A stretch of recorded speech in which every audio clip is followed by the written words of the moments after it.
Working on a weekend like usual. Way off in the deep end like usual. Swear they passed us, they doing too much. Haven't done my taxes, I'm too. YouTube. What's going on, Kim folks? Sorry, it's been a minute or two. I had to rearrange some things and figure out some stuff, get some things organized. I appreciate y'all being patient with me though. Everything's going well. Everything's going dandy.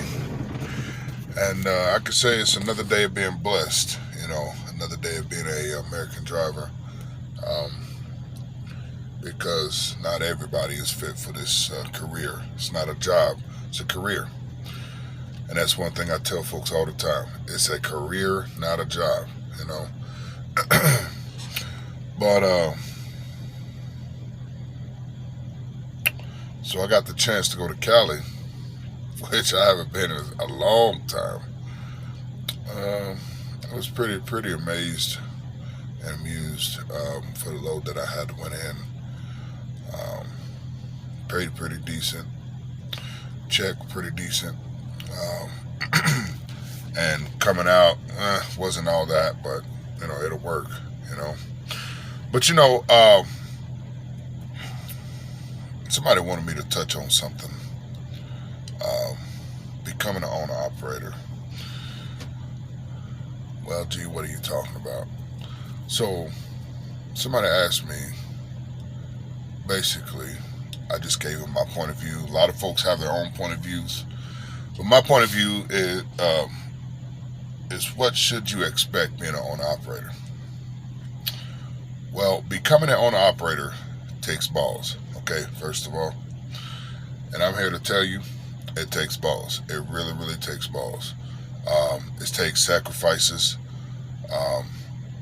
It also takes, you got to know exactly how to manage your money. You got to know when to spend, when not to spend. And you got to be really strict on yourself when it comes to becoming an owner-operator. Some guys, when they get out of training, they go straight into it, which I don't recommend it at all. I don't recommend going into being an owner-operator right offhand, because you will get stuck. Okay, you will get stuck. If you think you know it all, then you might as well get done with that training and go back home. Okay, because I've seen a lot of folks, including myself, get out here, think I knew everything, and fail. Have I failed? Yes, I have. Am I afraid to admit it? No, I'm not. Everybody has their failing point. And also, excuse me, and also, do your research before you decide to jump into it. Always do your research, because if you do your research ahead of time, then most likely you would probably be more successful than you would just jumping right in it. They got YouTube University, Google University, if you, just look things up, for your state, that is, for fuel and everything like that. Maybe look up some good CPAs. You personally definitely gonna need one of those. Just do your research first before you start jumping out there, because being an owner-op requires a lot. Consider that your truck may or may not require a lot, which I would say that it does require a lot, because your truck is like your bread and butter. You're just the driver, and your truck is the person that basically helps you make it. So make sure that you do your research. Do your research. That's some good old coffee right there. Print out some stuff, to the point that that way you can go back and do an open book. You know what I mean? Go back, do open book, and try to figure things out. And there's one thing that I've always been told is, being an owner-op or any kind of driver, anytime you go home, you want to make sure you have a load on you, because there's some folks out here that when they go home and they don't have a load, they just lag around. and then they tell the dispatcher on that Friday, well, I'll be ready Monday. Monday comes and I'm ready. I'll be ready Tuesday. Tuesday come, they might be ready. But Wednesday come, oh, wait a minute, we're going in the hole. Unless you are getting paid a pretty decent percentage. That's just my point of view of it, But make sure you do your research because basically do your research of all of it. Even if you're new to the industry, do your research. I've seen too many folks come in this industry and then they turn around and they go right back home because it doesn't fit them or it's not for them. Sorry, y'all. I gotta wake up. But I've seen folks come and get their CDLs and everything and then go right back home. I understand. The road nowadays is kind of getting tougher and tougher for us. Just like it's getting tougher and tougher for anyone else. But we are the most regulated industry out there. And you would think they wouldn't put so many regulations on us, but they do, because sometimes they probably don't even care. Probably I would say some of those that's behind the desk and chair and don't know what the hell they're doing. So they decide to just, get the general public's input, which I understand. Some of the customers are inside these neighborhoods, but that still doesn't give you right to, put your input in while we're on the interstate. Because if you look at it, actually, four-wheelers cause more wrecks than any other vehicle. I'm just saying, do your research.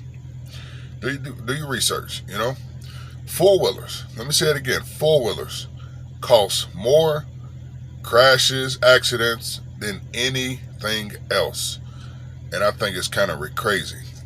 They had us stick these IVs in these trucks. I remember the good old paper log days. I really do remember those. Used to run like hell. And sometimes you didn't even have to run like hell at all. You just relaxed. Got there when you got there. You know what I mean? But back to the cold front there. Like I was saying, to become an owner-operator, do your research, and, do some calculations. But the number one thing is, whenever you are owner-operator, just remember to include your home expenses. Try to keep those low. You got to keep those low.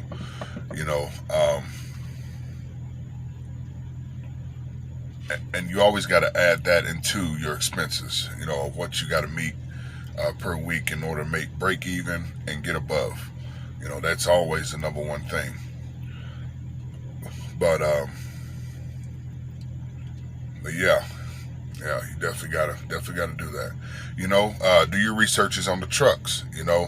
Just do your research all the way around. The kind of trucks, that's out here. What kind of engines? Do everything. Do the whole entire research from the rooter to the tutor. Find out the best engines out here.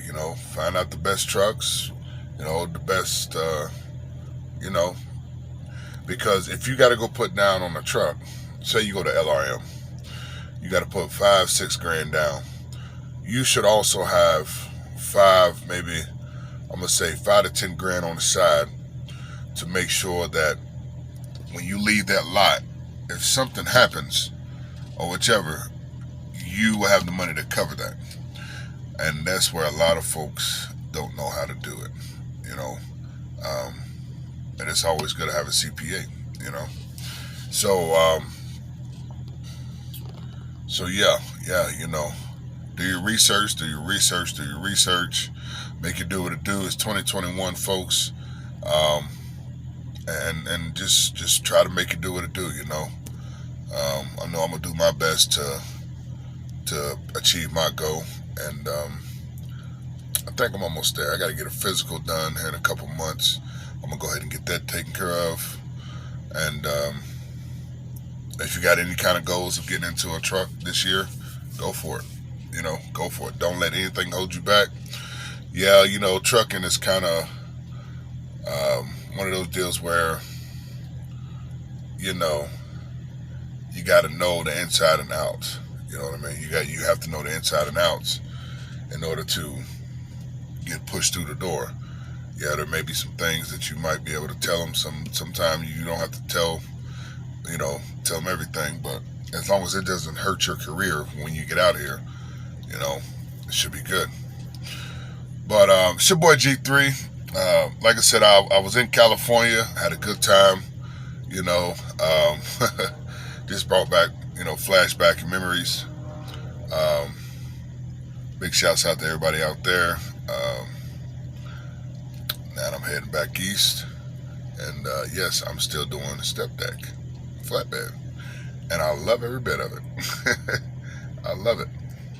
But it's your boy G3. Stay tuned for more videos. Like, subscribe, and comment. And I greatly appreciate you viewing me. Thank you. Have a wonderful day. We're going to slide to the side. We're going right there, back quiet, 410. And we're gone. Stay blessed. Never stress. Peace. Think it's a game. I came up from nothing, you can't tell me. Yeah, did it on my own, check out my neck, check out my wrist, yeah. I swear I ain't never expected